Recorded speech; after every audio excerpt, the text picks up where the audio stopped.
government. Like, That's part of the government. what about NASA? Also part of the government. NASA is lying. The Earth is flat. Flat Earth. You're not a flat earther. No one in this house, except Bill, is allowed to be a flat earther.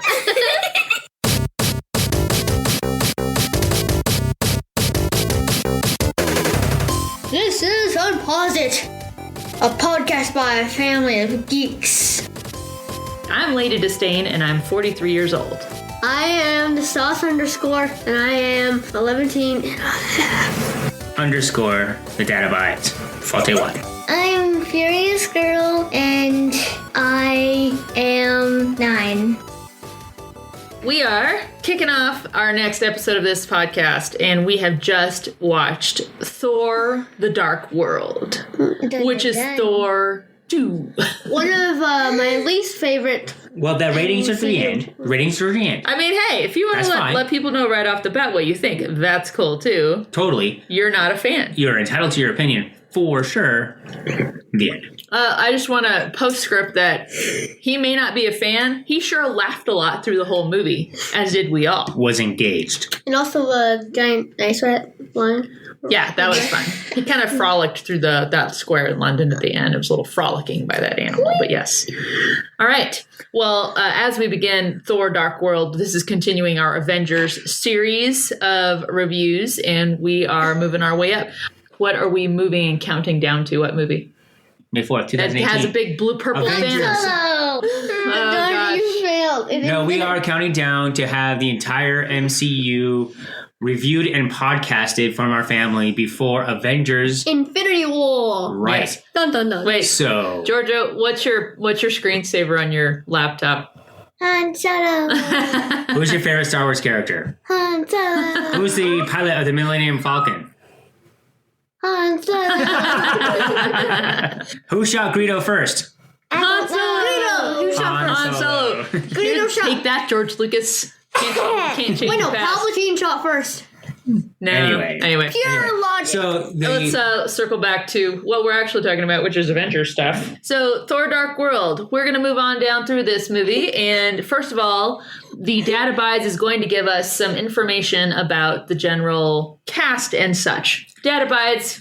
So this is Thor: Dark World, Thor 2, released in 2013 in November. So it is a fall release, which coincides when Thor Ragnarok was released. It's also November. Oh, okay, cool. So it was kind of, I didn't really correlate that, but yeah, that kind of works. But this one came out in 2013 in November. This was after Iron Man 3, which was very good, well received, made a buttload of money. This is... How many buttloads of money did it make? Well, I guess we're going to talk about that. That's at the end. The Chris Hemsworth returns as Thor, Natalie Portman as Jane Foster, with a bigger role in this one. Yes. Even though she had a fairly significant role in the first one, this one I think was better. I have a couple of problems with how dopey she gets in Asgard. But that's fish out of water stuff. Yeah. I mean, it's kind of how dopey that Thor got on Earth. So yeah, and I get it, but she's also incredibly intelligent, but was a little... She definitely had more to do in this movie. Socially inept, I think would be the word on that one. Anthony Hopkins is Odin. Tom Hiddleston is Loki again. Idris Elba has a little bit better role in this one. Small, but important. We got Kat Dennings, Stellan Skarsgård. A lot of good actors in this one. We had someone switch out on this movie who is not the original actor from first Thor.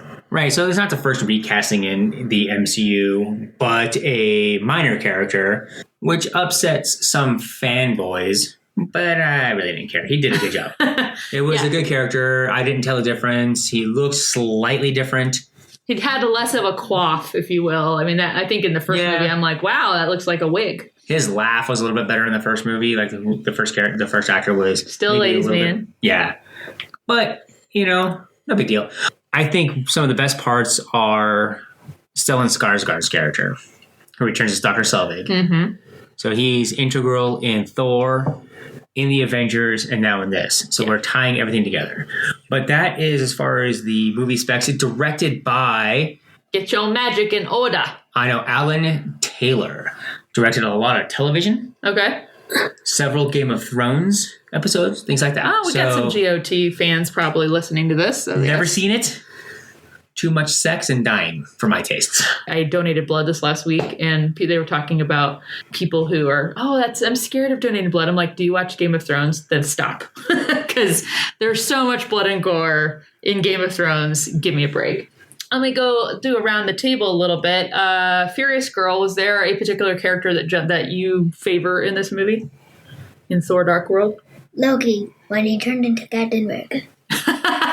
We'll talk about that with favorite scenes too. Totally. Willis, how about you? Or the sauce? Who was your favorite character that jumped out to you? I don't know. You don't got a favorite? That's fine. Now, one of the topics we often talk about, which gets a little tougher when we are hitting the sequels to different movies. So sequels. Speaking of sequels, that's okay. Just go ahead and interrupt me. That's fine. I will. This is to wake the sauce up because we were watching the first disc of the second DVD set of Lord of the Rings: The Two Towers. We have interrupted that sequel to watch this sequel. So we want to make sure that we're in septa-sequel. So we have a sequel within a sequel here. Okay, this actually, I can tie this back into our conversation. Some of the evil characters in this movie are the Dark Elves, and I think they had to try hard to make this not seem like Lord of the Rings elves. So elves, I think so, because I think before these movies, if you thought of elves, you're like, oh, like Lord of the Rings, Elrond and all those people, and Galadriel and all these things. I thought this movie did a decent job keeping these elves different than those elves. What do you think, Sauce? I don't know. Okay. Are you sure? So you actually saw Malekith as, say, Legolas, just same? Just the same? Yeah. They do make... No. The cursed looks exactly like Legolas. How about you? Well, it didn't really confuse me because they had things around their ears, most of the elves. They look different, right? Exactly. Yeah. Different. Pop quiz. There was a Lord of the Rings reference made in the Avengers. Do you remember? I don't remember. It was Iron Man grabbing Hawkeye. Pucker up, Legolas, he says. No, he said clench up, Legolas, not pucker up. What kind of podcast is this? What? A weird one. It's snowing. Apparently a disgraced one did. Right. It is snowing. It is 14 degrees. At least the neighbor's sidewalk has been power... Exactly. And it's snowing again. It's so loud. It's coming out. Nothing stops a podcast like a snowblower. Or a lawnmower. Or a lawnmower. Right. or a giggle fest with flaring nostrils. Oh, man, those nostrils. That just brought it all to a screeching halt right there. Or burp. Seriously. Or a burp spray. I can do like on cue. Yeah. You guys, I swear, one of these days, I'm going to make a gag reel and post it in our Facebook group, which we have a Facebook group for Unposit, but where it's just Willis Belch's. Like, here are the variety, the montage of belches. So, as I was saying, though, we tend to, it's a little tougher to cover superpowers. That's on our list of notes, and it's a little tougher sometimes to cover that. Although, you can still do it with some of these movies, especially the sequels or the third movies, where sometimes our superheroes tend to get into new areas, new powers they experience. Right. Just a tiny, not a real spoiler alert, but just a little heads up. When we get to Thor Ragnarok, for instance, we're going to see a new superpower by Thor. No. Yes. It's not a new superpower. Well, are we talking about Ragnarok? Yes. A realization. No, I'm alluding to it. That's not a new superpower. That's a realization. Anyway, but that's for the next one. We'll get there before May 4th. We talk a little bit. So I did write down a superpower, but I want to kind of hear what you guys think. Did anyone else write down anything for superpowers for this movie? No. I just wrote down Thor, but I wanted to make a note that this movie really made it clear that he was the most powerful Asgardian, perhaps other than Odin. Mm-hmm. Well, I think, too, you see some scenes in here where he's butting heads with Odin, and you do feel that he's kind of arrived to his time, whereas Odin possibly is ready to segue out. What do you guys think about that? Segue. So we thought about the one scene that I'm talking about. This is not favorite scenes, but this is talking about superpowers. After the Dark Elves invade Asgard, right? And Odin comes back to his throne room, and there's the Dark Elves there. He just points his staff at him, and they're gone. Like, he didn't even have to do anything, and they're dead. So, what do you guys think about that? Well, there was one. This one. His staff is certainly powerful. Right. But he has the ability to wield that staff. Not everybody can wield that staff. Right. But also, I could not. not everybody could wield. Right. I'm not tall enough. Meow meow. Well, yeah. I wrote down. I'm going to segue from what I'm about to say, and we'll get right into villains. Okay. Villain. So I wrote down a superpower because we have a bit of a. We're not sure if it's a villain, but he seems to be he's helping the good side anyway. Loki's power of illusion plays a huge role throughout this movie. Throughout all of his movies so far. Well, too. I feel like it's heavier in this movie. You see a ton of it, and a lot of it used for what we think our heroes' goals are, and then it gets questionable. But I say that's a superpower. I think that Loki used his illusion. But then let's get into the villains. Loki technically is a villain, is he not? Speaking of Loki and his mother, Frigga, we find out in this movie, Willis, Georgia. Yeah. What? That's where he learned his power to do illusions was from Frigga. Right? Yeah, but once Loki learned how, he was much more powerful in illusions than Frigga. Or we he don't used know. them more irresponsibly. Yeah. We don't know. I would be curious to see how often she wound up using her power. I mean, she's obviously the queen and she knows how to handle Odin, but we see her use it in one instance. I'm like, girlfriend, she probably was. And she used it, actually we see her using it twice. She visits Loki in his cell, and she uses it to protect Jane Foster. That one, totally. But yeah, we see the villains. We're talking about what's the other main villain? Who's the other main villain? Dark elves. Yes, but do you remember the name of the main dark elf? No. Malekith. And the ether. And the ether, yes. The ether is kind of neutral. It's a foil, but it is not good. Yeah, it's dead. Yeah, right. Oh, please. But yeah, we have Malekith. Now, I have heard many podcasts, Geez, could it be Collision? Yes, and others. IGN, Jim Vavida on IGN. We have a MCU villain problem. Why can't everything be as good as Kilgrave on Jessica Jones? Because you don't have 10 hours to develop a villain. That's why. Yes, you do. So we have this one here. Why is Malekith trying to destroy life, the universe, and everything? So I think it's two things. So one is Dark Elves were in the Dark Ages, and there was literally the Dark Ages. Literally in the universe before the signs and stars and the Celestials even happened, the elves were around. That's kind of what it's telling us. Yeah. Right? And the Infinity Stones were around even before then. Right. Say that. His other thing, I think he got a little power hungry, just a little bit. He was a little insane. Usually all the bad guys are at least a little bit power hungry. A little bit. How about you? Darkness. Yeah. Darkness. So the world that exists now, matter, not antimatter, light, not dark, being Death. What everyone wants. Not death. We're not really talking about death, but he just tore at who he was molecularly even. So it was more, I would say, banal than it was actually evil. Yeah, I mean, but you always get some men just want to watch the world burn. He just, it's like he wanted to end it all because he's like... He definitely wanted to end it all. Totally wanted to end it all. But some of the criticisms are this enemy is not up to being the enemy of our hero. He was way stronger than Thor when he had the ether. Particularly with the ether, yeah. The ether is an... Sorry for interrupting, but the ether is an Infinity Stone. Imagine all the Infinity Stones together, not in a gauntlet, just all the Infinity Stones touching, just in space colliding, and imagine. I'm wondering. I don't know. Will they converge and create one powerful stone? Will they explode and kill everything? Will they just do nothing and disappear and reappear on the separate parts of the galaxy? And turn into a bunch of pebbles? Like a magnet when you put the together, they just try to repel each other? Or do they just teleport away? Gotcha. Is that a ring of power? No, go.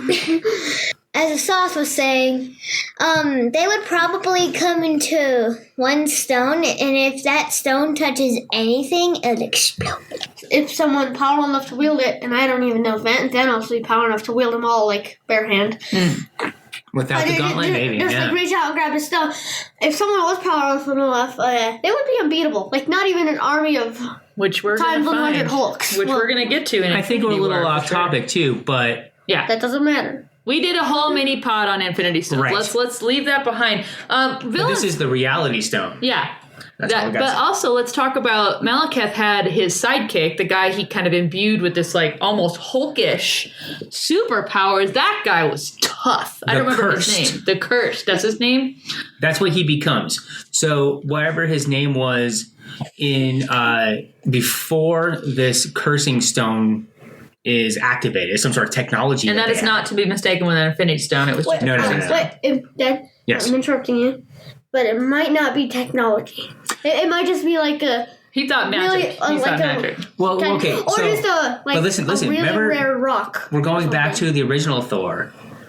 I come a place from where magic and science are one and the same. Okay, so we're gonna call this a technology, a magic. You can call it a magic if you want, but his name was Algrim and Curse, like the cursed, very strong, imbued with superpower, just extreme immortality almost. But it was going to consume him, and he was going to die regardless. How long it was going to take is kind of unclear. Right. To get into how the cursed is defeated, I wondered in the theater out loud, could the Hulk have taken the curse in a one-on-one fight? Yes, I think he could, because I Hulk think so too. could take Thanos. I bet.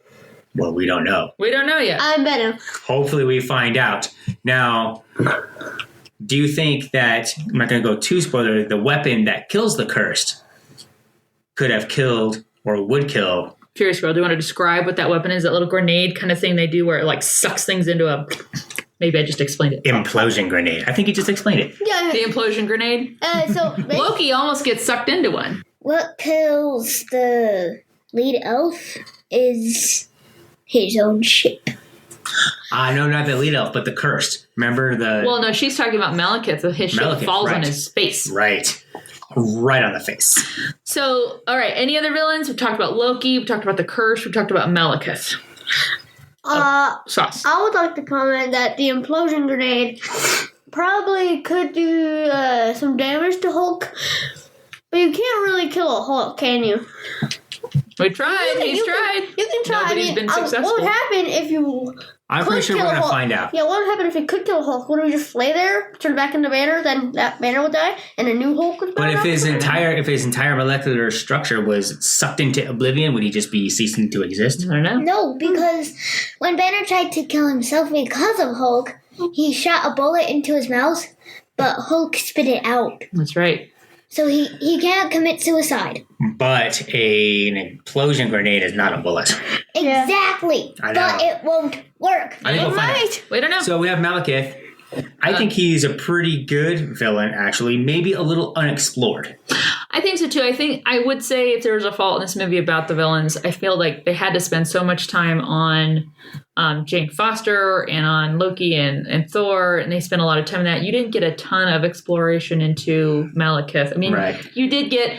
I did find. I mean, I wrote that down. This opened the same way Thor did, with Odin narrating and giving you kind of a history lesson, and then it segues into the actual action. Because with first Thor, A we lot got like that. Lord of the Rings and the very first Fellowship of the Ring, and things were forgotten. Yes. Enough of Lord of the Rings. All right. So we talked about villains. Let's discuss. Did we talk about Loki fully, though? I don't know if we did. We haven't yet, but I don't want to yet. I'm driving, and I will decide what we're doing. So Oh, get rested. let's talk about the people who are on the good side. We have superheroes. So obviously we have Thor. Thor's got some vulnerabilities in this movie. What are his vulnerabilities? Anybody got a clue? Freya's girl. What's helping? What's distracting Thor? Jane Foster. That's right.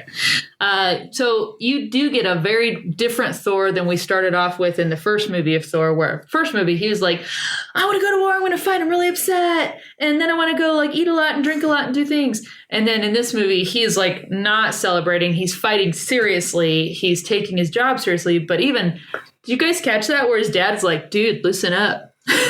Right? He's like, why don't you go like have some fun and remember that you can do this? And Right. he's like, I don't feel like it. I'm not feeling it. I know. So it's just an interesting flip flop. You see he's in a different mental place Willis, are you in a different mental place? Yes. What about Odin? Did Odin have any weaknesses or vulnerabilities in this movie? Yes. Talk to me. Love for his relatives. Right. Well, his wife. Frigga yes. dying was huge. And also Loki and Thor. He did love Loki. Are we sure he did? Because he was very... Ragnarok kind of shows us that maybe he really didn't. Maybe he was just using Loki. Oh, well, I think not. I think Odin is a wise king and tried to turn Loki to the good side. Georgia, fierce girl. I think Odin didn't actually love Loki, but he had him as a son just to see if he was worth having. He was much harsher on him this time around.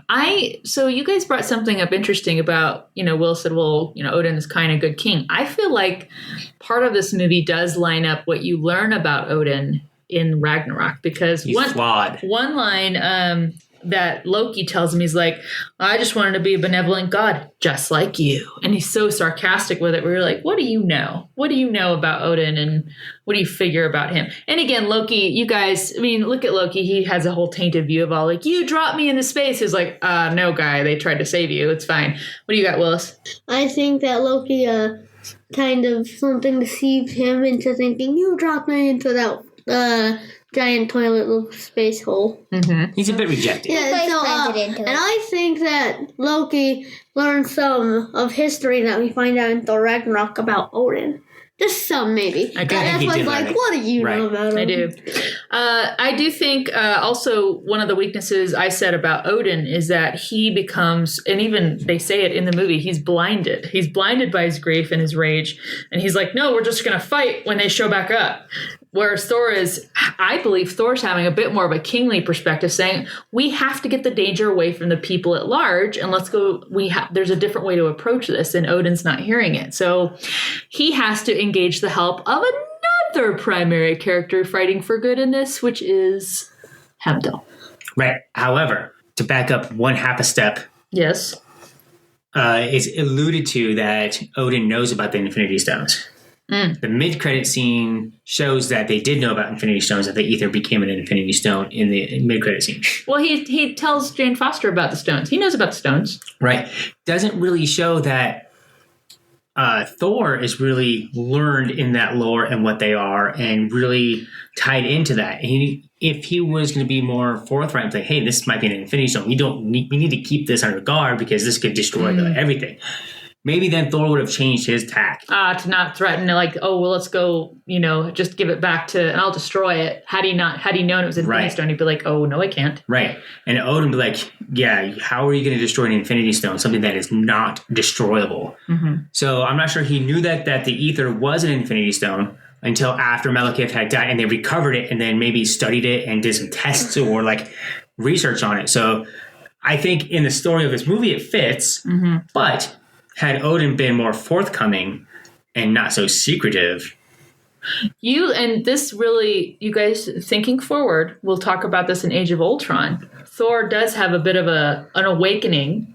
He gets in that one pool, which we'll talk about at that movie. But in this movie, in Thor the Dark World, he talks about how, well, Mother told us these stories as children. To him right now, they're kind of a fairy tale, but they become far more real later on. What were you going to say? Any other kind of major superheroes? We don't need to necessarily talk about Sif and the Warriors 3, other than the fact Sif's a little bit rejected in this movie. Sif has a thing for Thor, and she would be the most logical successor to Frigga being the queen of Asgard, seeing as Frigga was way tough. Frigga was a warrior queen, yeah. Right, and so Sif fits that. Jane Foster doesn't. Nope. She's rejected, but she's resolved to, accepting of it, if you will.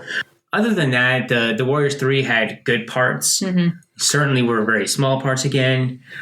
We don't need to have a whole movie with the Warriors 3 on them. Yeah. We have good actors playing them, playing strong roles, very strong written. We don't need to have these giant characters for everything. There's not enough time in the world to do that. Okay. Let's move on. Favorite scenes. Furious Girl, you go first, then it'll be the sauce. When Loki turns into Captain America. Those were so And great. it's talking about liberty and peace. That was so war. great. I mean, because it was so, and Chris Evans did it. He's the guy who plays Captain America. He does a good job with that, doing that. So again, go ahead. She's moving on. And then when this is my favorite line. Cat? Darcy? Yes. Darcy. Okay. Meow meow. She says meow meow again. So going back to the Captain America cameo, Chris Evans is quoted as saying, "I spent 2 years trying to make him not campy and silly." Like, he was so upset by it that he had to be over the top. He's like, I was trying to not do But this. it was, I mean, honestly, so it's one of the favorite moments. I love that whole line where Loki changes. And again, talking about the illusions where he just like, then he turns Thor into Sif. And Sif's like, or Thor's like, this won't make me killing you any less painful. Right, that's pretty funny. Yeah, it was good scene. Good scene. How about you? What's your favorite? What are your favorite scenes? Okay, I better get my pants from Eric Selvig. They're about to go on the quest, and they're like, no, and dramatic music is playing, no, and then Eric's like, better go get my pants. That was so. He had such great lines and great moments in this. Okay, and the second one. Okay. But remember when they're falling through space and time and matter and science, and they land on the glass thing, and they're just like, they're like falling like that. Right? That is all, really all good. the people in Alfred are like, whoa. And right then, if Malachar looked Malekith in the car. looked anything more like an Asgardian, not an elf. Like a small, stupid, fat elf. Then it would have looked like, oh, those guys are bros. But then they start fighting and you're like, oh, those guys are not bros. Oh, those guys are bros. All right. How about you, the Dad Abides? Favorite scenes? I do like the get in your pants line. That was pretty good. I do like Thor putting his hammer on the coat rack. And I said, the coat rack is worthy. That was very funny. A couple of favorite scenes. I do like the beginning where the cement truck is spinning, and the effects on that were really well done. That was really good. I agree. I did have a lot of favorite imagery from this one. I do really like Frigga in the cell with Loki, and you realize that, oh, she's doing the same thing that he did to everyone else, but she's there. Yep. And then when she stands up to Malekith, those are the ones that stand out to me. So good. And then right after she stands up to Malekith, and Thor comes in, and they're like, oh, and they had to get out because it was going down. Yeah. What about you? You're going to add more? So I was going to say, a human can lift a cement truck, a really large, actually, cement truck, probably with some cement still in it or something. And a child could do that with 2 fingers. Imagine what Hulk could do. Like, Well, yeah, it was doing that because it was in a weird space. What could he lift? The Empire State Building? Well, maybe. All right. I've got a few favorite scenes as well. I love... I'll just say I really do like Loki. I think he adds so much to this universe. And you just don't ever know which way he's going, which I do like. I like the guessing game of it where you're not sure what team he's on. He's always on Loki's team, that's for sure. I thought the Viking funeral was beautiful. I loved. Yeah. And I'm getting a big thumbs up from you. You were just big mouthful of water right there. Like, yeah. I loved it. It was beautiful just seeing Frigga's, the boat carrying her out, and they light the torch. And then you just see the rest of the boats of all the other warriors that had died. And the way he moves Frigga's out and turns her into the stars. And it was beautiful. The music was beautiful. It was moving. You're just like, dang, this was heavy. So I really like that. I love the whole, it's kind of a montage, but a really well edited job of them planning the escape out of Asgard. Right. The way it was edited to where they were planning it, and then you would see it happening, but then they go back to planning it, and then the next thing would happen, they go back to planning. That was a really good job. It was really well. Yes. So something I forgot to say, I actually have some things I have to say. Other things, but the thing that was on my mind when I rose my hand is this thing. when they're Patrick said there hasn't been a convergence for thousands of years. I wonder whether that was a convergence where Malekith's first tried to do it, or it was a second convergence. Like how many convergences has happened since that actually was? Yeah, Right. I mean, maybe We don't know. Maybe Yeah. none. Maybe 200. Right.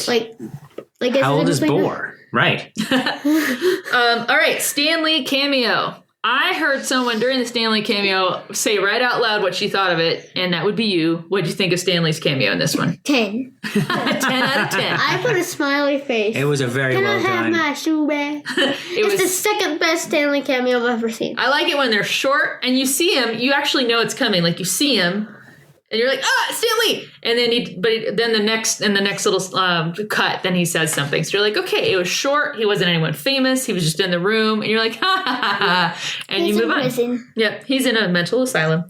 All right, major battles. Everything. It's quite No, a not bit. the whole movie. It's not the whole movie. Don't No. even say that. What do you got? Elves at the very beginning. Versus Boar. Right. Yeah, that was a major one. The one where the queen dies. Yeah. Oh, and that's pretty much them. The invasion into Asgard. That's a big one all the way. And then the rest of the movie. How about you, Sauce? Did you have anything written down? I had Asgard and London written down. That's astute. That's what I remember. their heat was trying to come on, even though it should because it's cold outside. The heat is on. Hey, you noticed something while we were watching this about the guy who plays Boar, the actor who plays Boar. Oh, yeah. He's also Marcus from the Underworld movies. I like that actor. Yeah. Very small role. And they got a fairly prominent actor to play it. I like that about these MCU movies. You could get a small role played by a big actor. It just makes everything a little bit more weighty. Yeah, and for you kids, eventually we'll be able to watch the Underworld movies someday, but They may not like that was them. a good one. They might be dated by the time they can watch them. Right. Let's see. Moving on. So I think we've kind of covered major battles, covered villains, Stanley's cameo, favorite scenes. All right. We had a mid-credit scene and an end-credit scene. Who wants to go first on the mid-credit scene? Do you remember what it was? It's a mid. I'm gonna let the sauce go. Okay, which one was it? The Taval. They're bringing The collector. the ether. Oh no, I want to do the next one. Okay, so Georgia, do you want to the one when they bring the ether to Taval? 0. You didn't like You did it. not like it. I had a negative 57. Wow, neither of you. Like It was horrible. Can I do the end one now? No, I want to Excuse do. me. He wants to do it, then you can. So go for it. What did you got? So this is one with Trevor, right? No, that's the one shot. Well, I'm doing the one shot right now. Well, hold on. We're not doing one shot. I'll let you talk about it in a moment. That's a different podcast. Thor's return. The end credit scene is when Thor comes back via Bifrost to Jane Foster During breakfast. during 0. breakfast, and there Not was really appealing to kids. why Gross. was it possibly because of the kissing? Yeah, but it's one of my favorite scenes. I didn't do it because I was going to do an end credit scenes. But We'll there's a giant ice rat. If you haven't seen Thor 1, if there's a giant That's ice the best rat, part of it then. there's a giant ice Okay. rat jumping around chasing pigeons. I know. In that Yeah. case, I was like, I guess it's kind of a good thing Thor came back because he's got to go take care of that shenanigans. Yeah, because in the industrial part of London or wherever they are in Britain, there's a giant Svartalheim giant ice rat monster, Nice mouse. ice mouse, the Ice rat. size of a what they would call a lorry, just jumping around out there. I'm like, yeah, that's not something the animal control cops probably would be able to deal with. Pretty much not. There is no code enforcement that can come after them. So, But according to I want to go on to the mid-credit scene, since the kids did not like the mid-credit scene, okay. but that leads directly into Guardians of the Galaxy, It does. which took the MCU, the Marvel Cinematic Universe, in a completely left turn, or right turn, or a U-turn, or different upturn, or turn. downturn, just a different way. That opened up everything that's allowing Infinity War. It opened up Thor Ragnarok. It gave us the ability to have completely different style of movies really accepted. Even though I think they really did that with Winter Soldier already. And Iron Man 3 being different movies than before. They weren't origin stories. Yeah. They weren't, well, it was kind of a Winter Soldier origin story, but that was more in the background. The mid-credit scene, Benicio del Toro is one of my favorite actors. He's so weird. He is very weird. You And know. so he played that very well, that he was a weirdo. So I do like the mid-credit scene, but it is directly tied into the next movies. That's why it's a mid-credit scene. The end credit scene is like, oh, well, if you see Age of Ultron and there's Thor, you just kind of assume he came back first. They like contacted him somehow, or like we're like Heimdall out in the front lawn, and like Heimdall's like, I can see you, and then they just send down Thor. You don't really need to have seen that end credit scene to know that he was back while Jane Foster was eating Shreddies. That's right. Which is apparently a British cereal. Right. All right. So we talked about the end credit scenes. Yes. Can we do the one shot thing? Let's talk about one shot. So, you guys, anyone who's watching this or listening to this podcast, Marvel does provide a series of one shot clips. They're available on the Blu-rays as extra features. We did talk on a prior podcast about the one where Coulson, he's on the way to New Mexico. And Peggy Carter. And Peggy Carter is in one. That was a really good one, too. This one is about your guys' favorite actor from Iron Man 3. Trevor Slattery. Played by Ben Kingsley. Can I explain it? Go for it. Give us a rundown. 30 seconds. Quick. Okay, so basically, he's in a prison. He's really famous, and like he has a whole fan club. And then he gets interrogated, basically, and someone tries to kill him. And apparently, there's a real Mandarin with real 10 rings. And then Trevor's like, "It taught me how to use a gun." And then he's like, "Bloody hell, I don't know how to use a gun." You have to see it because I didn't explain it too well, but I think that's the. No, you did a really good job. He's quintessential Trevor. Trevor, I'm an actor. Can I have my explanation of it? Go for it. So, he's in a prison, everyone's shouting Trevor as he's going to a cafeteria or something, and people are asking him to do the voice, and there's, Hammer Person, and then, interrogations happen, and then he busts out of jail. Done. So one thing interesting about this is if you guys recall in Iron Man 3, Mandarin is supposed to be part of the 10 Rings. The leader of the 10 Rings. Yeah. And in the comics is a very stereotypical racist Asian Fu Manchu type thing. It was developed in the 60s when it wasn't quite so sensitive to people. They would do that because, this is now obviously Asian. Yeah. Not there obviously wasn't racist. as much, it was a little bit different dichotomy. There was less guidance as far as like if they should do that or not. So they couldn't really do that in today's age. No, they shouldn't. They would get protested, and probably rightfully so. Unless the guy, that's how he just happened to look. So they did it this way, and a lot of people were upset about it. Obviously, those people were not children watching the movies, enjoying it, and paying it because it made lots and lots of money. Mm-hmm. So this explains that there really is a Mandarin, there really is a 10 Rings, and that Killian, Aldrich Killian, was using that. Something that he probably researched and found out was using that to just spread more terror around to control it, not really realizing that he was putting himself in real danger. Never trust people with last names as first names. Okay, two things. Both involve things from Iron Man the First. One is some of the terrorists that you see on TV when the Mandarin, the green screens and stuff. Mm-hmm. There's actually that dude. Right. Like the Iron Man guy dude from the first movie. What's the guy who made the big robot? Justin Hammer? No. Obadiah. Yes, Obadiah. Yeah, the guy that Stain. Obadiah. So, yeah. And also, another thing from Iron Man 1, if you saw in the background, it's one of the beginning things you saw when Tony was being when he was being interrogated and Did you see the big red ring thing? There was a 10 ring symbol on a big red banner behind him. Yes. Right. Got it. Yeah. That's right. That's really, so that does kind of bring it together. Again, it's just a one shot. It's nothing you would have seen in theater. You can see it on the extra features for your copy. And the one shot we haven't really watched is Item 47, and that's on the Avengers Blu-ray that we missed. This is the last one shot. They stopped doing them after this. I don't know why. Maybe production costs. They were really good. I like how they add. Well, and by the way, if you watch this one shot, Justin Hammer appears in it at the very end. Little blip. And that makes me think that they, for the next movie, which is Winter Soldier, it was a huge change for the MCU. It affected a TV show. It affected Agents of S.H.I.E.L.D. Everything had to change after that. Mm-hmm. I'm wondering if they couldn't do a one shot for that properly and they couldn't get actors. I'm just wondering if, like, okay, we're just going to scrap it because the scheduling is big. We needed to release it, and they just couldn't get filmed in time. And then after they did that, they just said, "Nah, we don't need any more." And we should ask Marvel, please do more one-shots. I agree. I do. I like them. They add. I feel like they add a lot. They add more context. It's fun context for people like us who geek out about it. I want you to think about your rating. I know what the unit of measure is, but I'm not going to say it yet. Can you please recap for us the box office? How this movie did? How many buttloads of money did this movie make? Well, let me. It may not have actually made full buttloads of money. It made enough money to make a third one. There you go. It made enough money to pay off all their creditors and probably make a healthy profit for all the investors.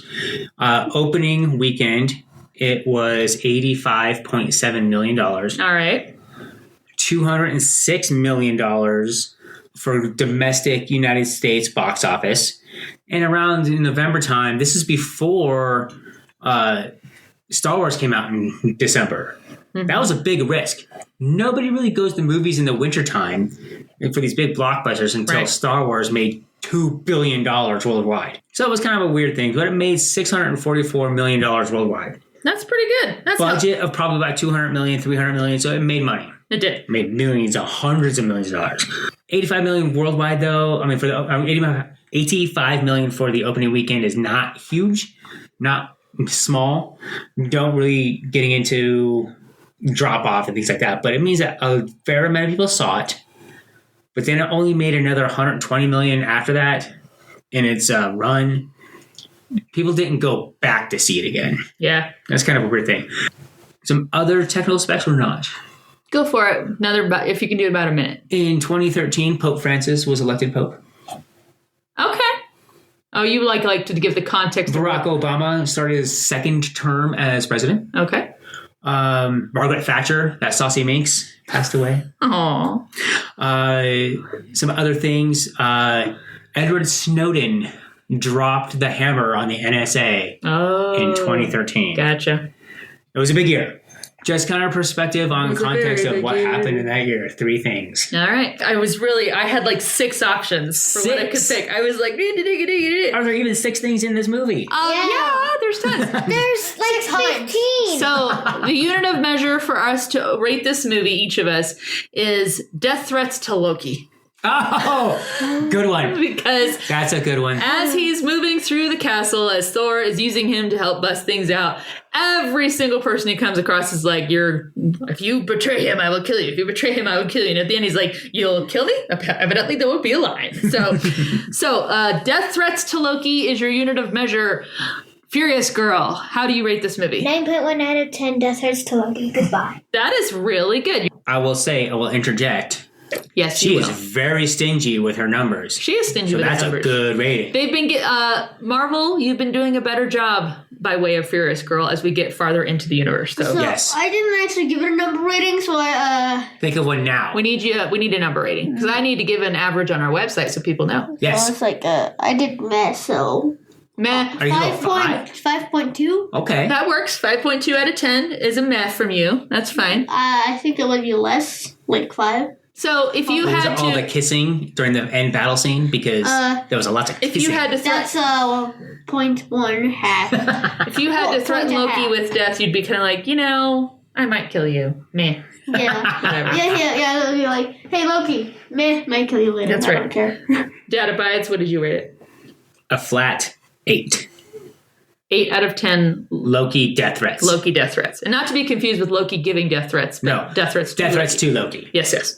Just a flat 8. Nothing crazy. Not exceptionally good.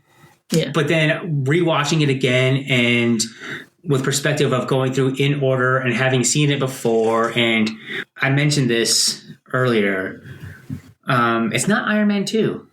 Yeah. It doesn't suffer sequelitis, if you will. It doesn't bog down in the middle.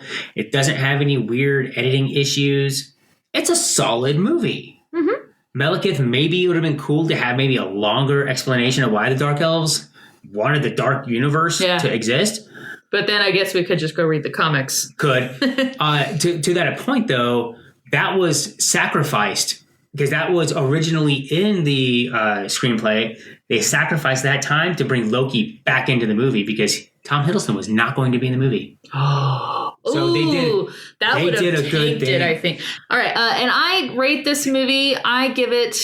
I'm going to say 7 out of 10. 7. Death threats to Loki. I liked it better than you. Yeah, you did. I didn't think I would like it better than her. I thought she'd give it a 9. I'm rating it, and I also am rating it among all the Thors. It's probably my least favorite of the Thors. Really? Yeah. I liked Thor 1 better than this one. I certainly like Ragnarok better than it, but it's still a solid 7 out of 10. It's not meh. It's Meh. Oh, definitely Ragnarok. Let's talk about this. Half-hour screen time for this next week. Assuming grades go high.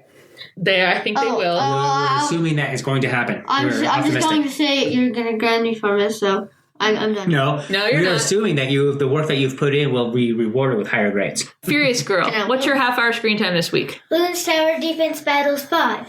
Which is what? Battles? A game. On? PC? Computer. Okay. Blues Towers Defense Battles 5. I don't even know what that means. Wait, Georgia, are you sure it's battles or is it just normal? Because I don't think we have battles here. I Well, said 5. 5. No, you said Okay. All right, here we go. Speaking Greek over there. Which, by the way, this is part of the reason I like this movie is because there's so much sibling stuff in it. I really saw our own kids and how Loki and Thor get along, or don't. Mom wouldn't want us to fight. Well, she wouldn't really be surprised. I know, it's like, Is the podcast over? no, yeah, you're going to give me your half-hour screen time if you're able to do that. We're assuming you can. Well, I say, man, I'm not doing it. Because I don't know. Okay.